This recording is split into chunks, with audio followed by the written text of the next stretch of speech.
Assalamu alaikum, my dear students. My name is Mohammad Raheel Sabar, your biology tutor for grade 12. So आज के इस lecture में हम discuss करने जा रहे हैं बहुत ही एक important topic which is exoskeleton. Exoskeleton basically second type है स्केलेटन की, जिसके बारे में आज के लेक्चर में हम पढ़ेंगे कि ये एक ऐसा स्केलेटन होता है जो बॉडी से बाहर मौजूद होता है। अब बॉडी के बाहर रहकर ये बॉडी के लिए कौन कौन से फंक्शन परफॉर्म करता है, वो सारा आज के लेक्चर में हम डिस्कस करेंगे। फिर आज के लेक्चर में हम ये भी डिस्कस करेंगे कि एक्सोस्केलेटन के लिहाज से हमारे पास कौन कौन सी एग्जाम्पल्स हैं, कौन कौन से ऐसे एनिमल्स हैं जिनमें एक्सोस्केलेटन होता है और उन एनिमल्स में एक्सोस्केलेटन कौन सा फंक्शन परफॉर्म करता है। हम एक्सोस्केलेटन के कुछ एडवांटेजेस को डिस्कस करेंगे और लास्ट पे इसके डिसएडवांटेजेस को भी डिस्कस करेंगे। तो इन तमाम चीज़ों को समझने के लिए आइए चलते हैं लाइट बोर्ड की तरफ। अगर हम बात करें एक्सोस्केलेटन की, so basically a skeleton present outside the body, तो एक ऐसा स्केलेटन जो बॉडी से बाहर होता है उसे हम एक्सोस्केलेटन कहते हैं। और एक बात याद रखिएगा, ये इनर्ट होगा और नॉन लिविंग होगा। ये इसका कैरेक्टर है, इनर्ट एंड नॉन लिविंग। और हमेशा ये बनेगा कैसे? डेफिनेटली जो ऑर्गेनिजम्स होंगे उन ऑर्गेनिजम्स की जो एपिडर्मिस है सिक्रेटेड बाय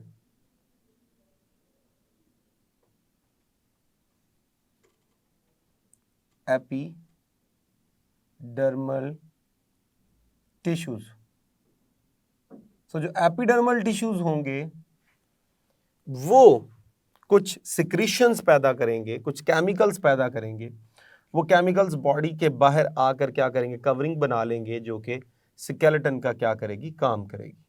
तो बॉडी में अगर स्केलेटन बॉडी से बाहर हो तो उसे हम क्या बोलते हैं? एक्सोस्केलेटन कहते हैं।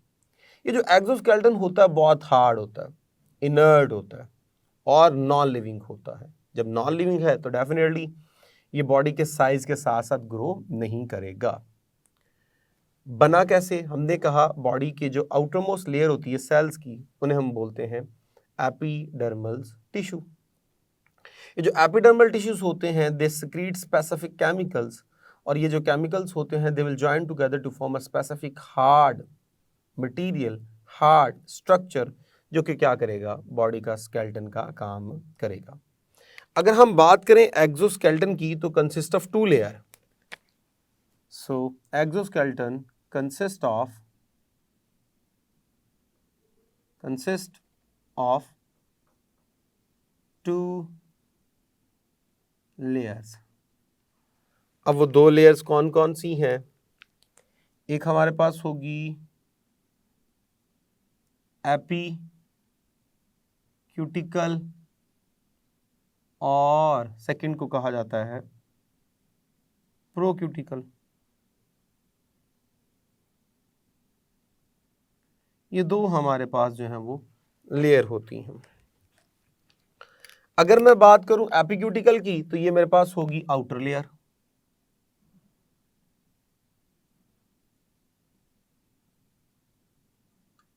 Outer layer. और जब मैं बात करूंगा प्रोक्यूटिकल की तो ये होगी inner layer.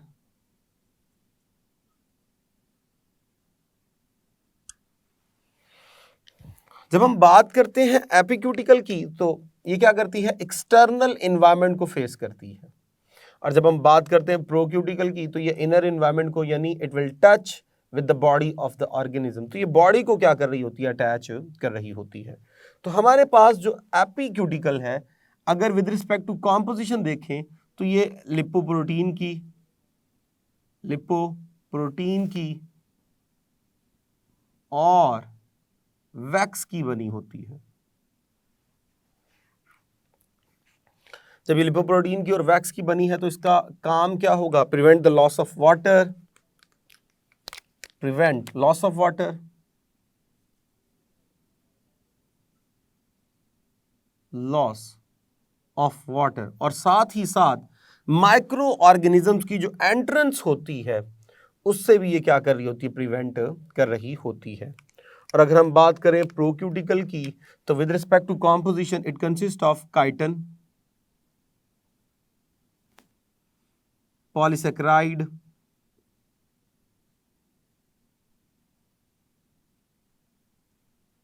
and many proteins.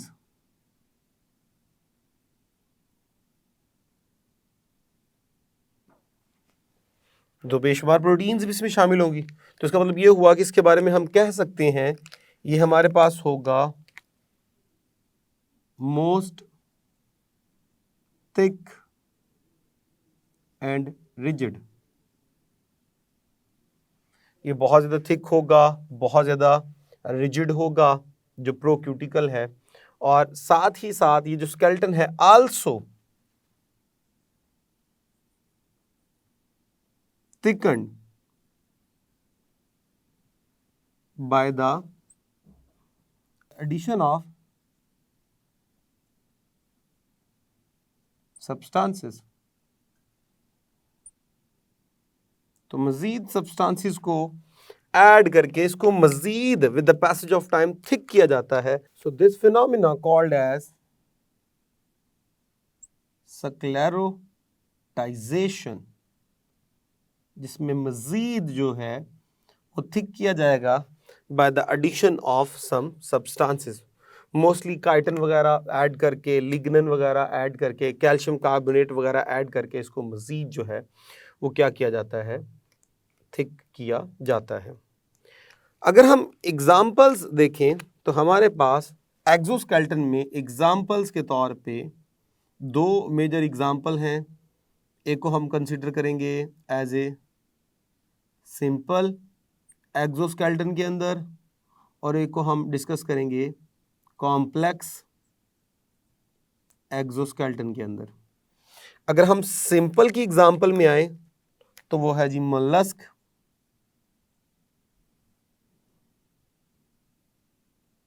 और अगर हम आए कॉम्प्लेक्स में तो वो है जी आर्थ्रोपोड्स।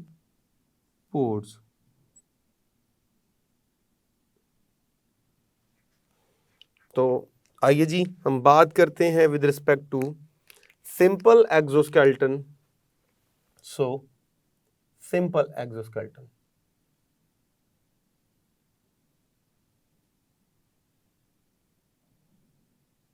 सिंपल एक्सोस्केलेटन, जब हम बात करते हैं सिंपल एक्सोस्केलेटन की तो उसकी एग्जाम्पल्स में हमारे पास जो है वो है मोलस्क।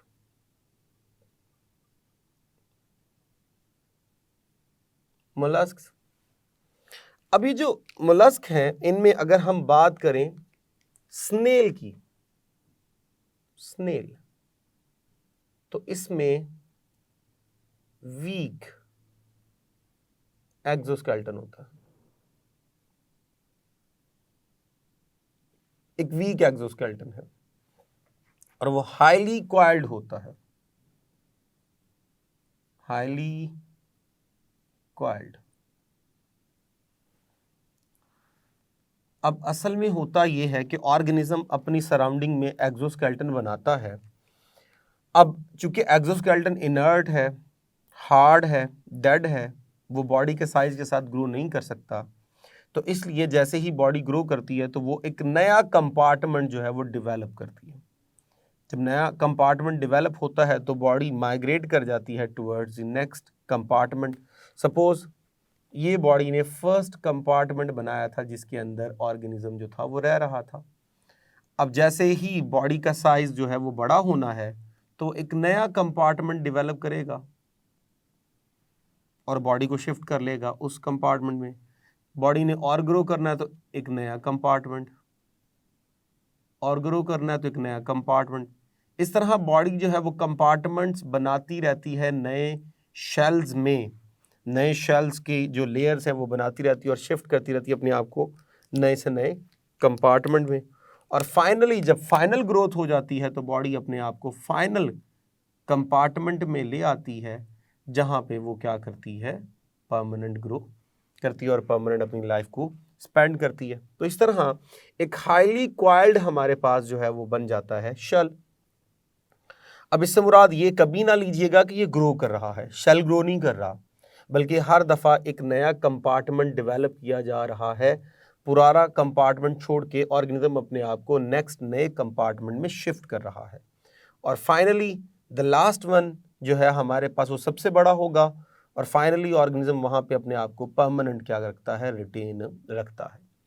अब ये जो हमारे पास स्नेल का शेल है ये CaCO3 यानी कैल्शियम कार्बोनेट का बना होता है। आमतौर पर सारे मोलस्क के अंदर जो शेल है वो इसी का बना है, CaCO3 शेल। ये जो एक्सोस्केलेटन है उसको हम इन शॉर्ट जो है जब भी डिफाइन करते हैं वो शेल के तौर पे बोलते हैं। तो इसी तरह अगर हम एक और एग्जांपल यहाँ पे डिस्कस करें तो वो है हमारे पास बाइवेल्विया।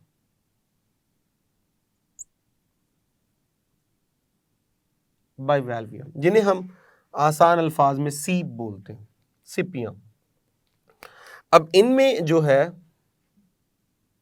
Shell consist of 2 plates.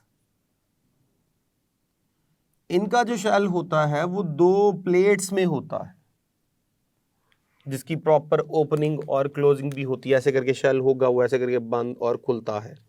तो इसलिए हमने इनको बोला बाइवेल्विया यानी 2 प्लेट्स वाले, और वो भी जो है वो बना होगा कैल्शियम कार्बोनेट का।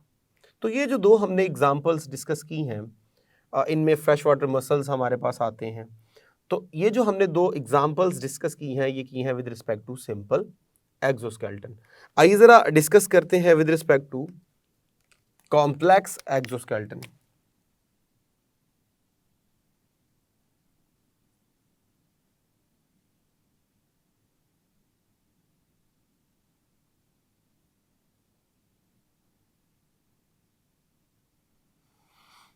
अब with respect to complex exoskeleton के लिहाज से देखें तो उसकी एग्जांपल हमारे पास है arthropods, insects,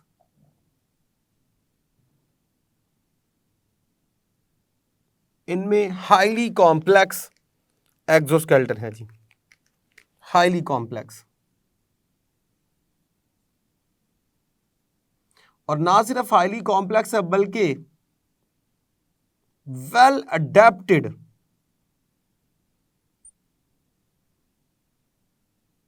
to the every kind of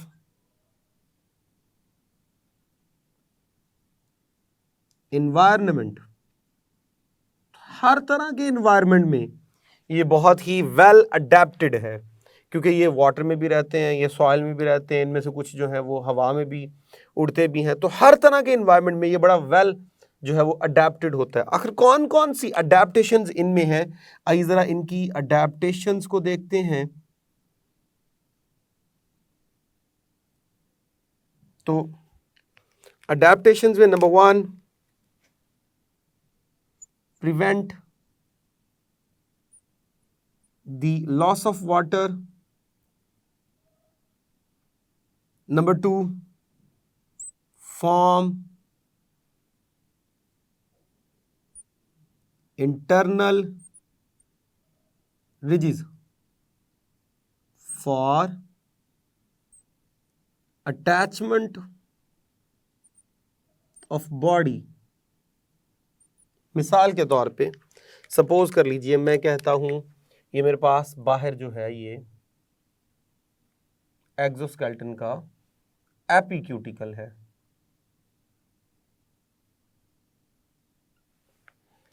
और ये अंदर की तरफ जो है वो प्रोक्यूटिकल है।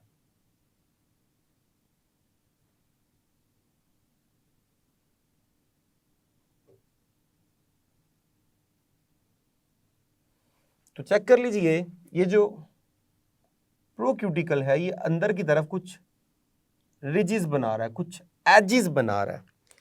उन एजिस का फायदा क्या है? ये देखिए जी, ये मैं कहता हूं ये ऑर्गेनिज्म है, अंदर ये ऑर्गेनिज्म है। तो अब इन एजिस का फायदा ये है कि यहां से ऑर्गेनिज्म को पकड़ना उसके मसल्स को अटैच करना आसान हो जाएगा। ये लीजिए, तो अटैचमेंट में आसानी हो गई। तो इस तरह ये क्या करता है, इंटरनल रिजिस बनाता है, जिससे अटैचमेंट में आसानी हो जाती है। दूसरा, हमने पढ़ा जो आर्थ्रोपोड्स होते हैं उनकी जो लेग्स होती हैं वो हाईली जॉइंटेड होती हैं। सो क्या होगा, जो एक्सोस्केलेटन है सॉफ्ट होगा एट जॉइंट्स। तो जहां जहां जॉइंट आएगा वहां पे एक्सोस्केलेटन जो है वो क्या हो जाएगा, थोड़ा फ्लेक्सिबल हो जाएगा, सॉफ्ट हो जाएगा, ताकि जॉइंट आसानी से क्या कर सके, मूव कर सके। साथ ही साथ हैव सम सेंसिटिव स्ट्रक्चर्स। कुछ इसमें सेंसिटिव स्ट्रक्चर भी होते हैं जो किसी चीज को अटैच करने में, किसी चीज को डिटेक्ट करने में, टेम्परेचर को डिटेक्ट करने में, या किसी चीज के साथ जब अटैचमेंट हो तो उसको डिटेक्ट करने में आसानी से जो है वो इन्वॉल्व होते हैं। जैसे सेंसिला, जो इनमें जो है वो ब्रिस्टल्स की तरह के जो है वो छोटे छोटे जो है वो कांटे होते हैं इनकी बॉडी के ऊपर, इनके जो है वो आमतौर पे लेग्स के ऊपर, जो कि जो है वो सेंसरी स्ट्रक्चर वाला काम करते हैं, किसी भी बॉडी से अटैच करके उनका जो है वो उनकी मौजूदगी को जो है वो डिटेक्ट करना, टेम्परेचर को डिटेक्ट करना, ये तमाम चीज़ें जो है वो भी इनके एक्सोस्केलेटन में होगी। यानी इनका जो एक्सोस्केलेटन है उसमें कुछ सेंसिटिव स्ट्रक्चर्स भी होंगे जो कि एक्सटर्नल एनवायरनमेंट से डिफरेंट चीज़ों को क्या कर सकते हैं, सेंस कर सकते हैं। तो ये इनकी अच्छी खासी अडेप्टेशंस हैं जो कि हेल्प कर रही हैं इस एनवायरनमेंट में रहने में। लेकिन यहाँ पे इनका एक बहुत बड़ा डिसएडवांटेज भी है। तो आइए ज़रा अब इसके एक डिसएडवांटेज को भी डिस्कस करते हैं। सो डिसएडवांटेज,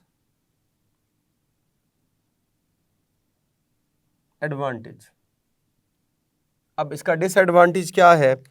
हाँ, एक और एडवांटेज भी हमारे जहन में इसका है, वो ये कि चूंकि ये हार्ड होता है तो कोई भी ऑर्गेनिज्म आके इसको सैलो नहीं कर सकता, निगल नहीं सकता, तो इस तरह ये प्रेडेटर से बच जाता है। तो ये कुछ अडेप्टेशंस थी और कुछ बेनिफिट्स थे जो कि एक्सोस्केलेटन के हैं इन इंसेक्ट्स या आर्थ्रोपोड्स। हाँ, अगर डिसएडवांटेज की बात करें तो डिसएडवांटेज में हमारे पास इसका जो सबसे बड़ा डिसएडवांटेज, कैन नॉट ग्रो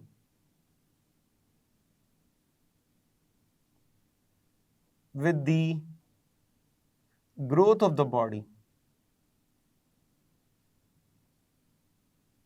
तो बॉडी की ग्रोथ के साथ साथ ये जो स्केलेटन है वो ग्रो नहीं कर सकता। जब बॉडी की ग्रोथ के साथ साथ ये स्केलेटन ग्रोथ नहीं कर सकता, सो उस वक्त जरूरत है, need to replace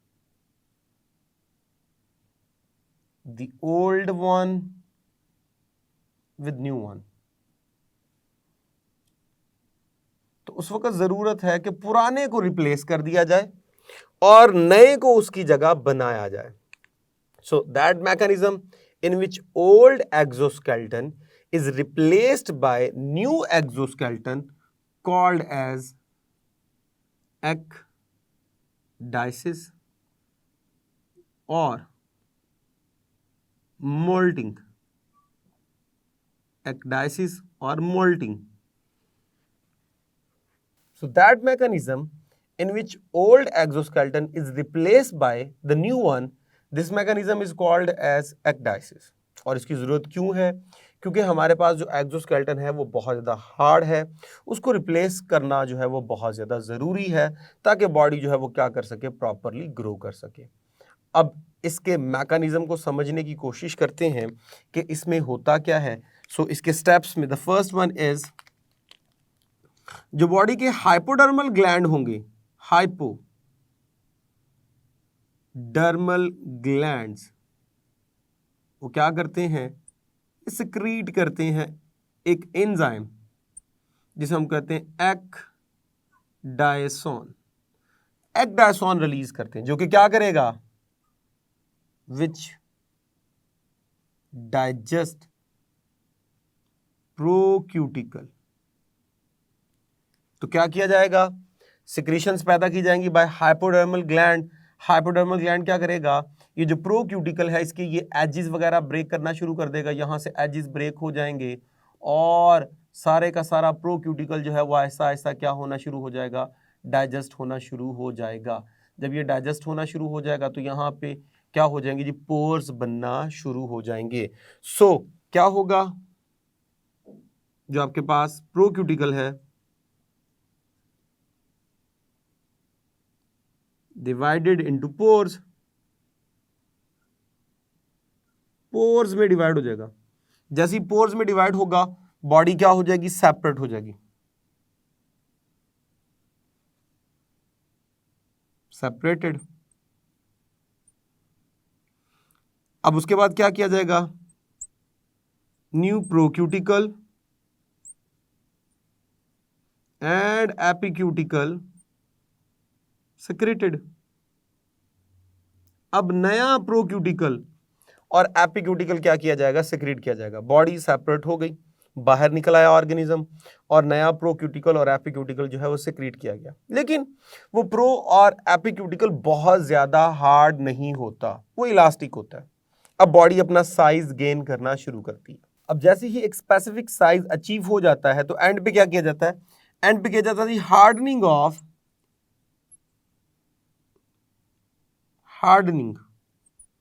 of exoskeleton.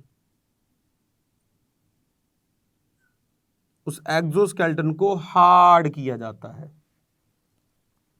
ताकि अब वो प्रॉपर जो है वो हार्ड हो जाए और बॉडी को प्रोटेक्ट करे फ्रॉम द एक्सटर्नल एनवायरनमेंट।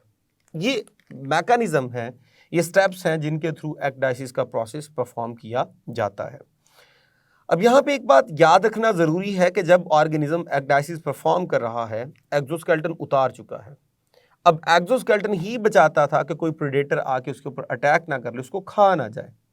अब जब तक ये नया एक्सोस्केलेटन बना रहा है, यानी एक्डाइसिस के स्टेप से गुजर रहा है, उस दौरान बॉडी जो है वो बहुत ज़्यादा नुकसान का सामना कर सकती है, क्योंकि बॉडी अब सॉफ्ट है। तो कोई भी प्रेडेटर आके बड़ी आसानी के साथ इनको सैलो कर सकता है, निगल सकता है। इसलिए उस वक्त इनकी कोशिश होती है कि अपने आप को छुपा के रखें ताकि किसी भी किस्म के लॉस से ये अपने आप को बचा सके। तो इस तरह हमने इस लेक्चर को कंप्लीट किया जो कि एक्सोस्केलेटन का टॉपिक था। अगर हम इसकी इंपॉर्टेंस देखें with respect two papers point of view, तो याद रखिएगा ये बहुत इंपॉर्टेंट एक लॉन्ग क्वेश्चन है। ये सारे का सारा आपने लॉन्ग क्वेश्चन के तौर पे जो है वो रेडी करना है। हाँ, अगर इसमें से आपने शॉर्ट क्वेश्चंस रेडी करने हैं तो आपको ये मालूम होना चाहिए कि प्रोक्यूटिकल और एपिक्यूटिकल का डिफरेंस क्या है। ये बड़ा इंपॉर्टेंट एक शॉर्ट क्वेश्चन है। इसके अलावा आर्थ्रोपोड्स में जो है वो हाईली अडेप्टेड जो है वो करैक्टरिस्टिक्स कौन से हैं एक्सोस्केलेटन के, वो आपको शॉर्ट क्वेश्चंस के तौर पे जो है वो पता होने चाहिए। एक्डाइसिस की प्रॉपर डेफिनेशन आपको जो है वो मालूम होनी चाहिए और उसके जो स्टेप्स हैं ये भी आपको मालूम होने चाहिए for the purpose of short questions. तो इस तरह ये लेक्चर कंप्लीट हुआ। होप सो आपको समझ आई होगी। अब तक के लिए इतना ही, इजाज़त दीजिए for next lecture. Thank you very much. अल्लाह हाफिज़।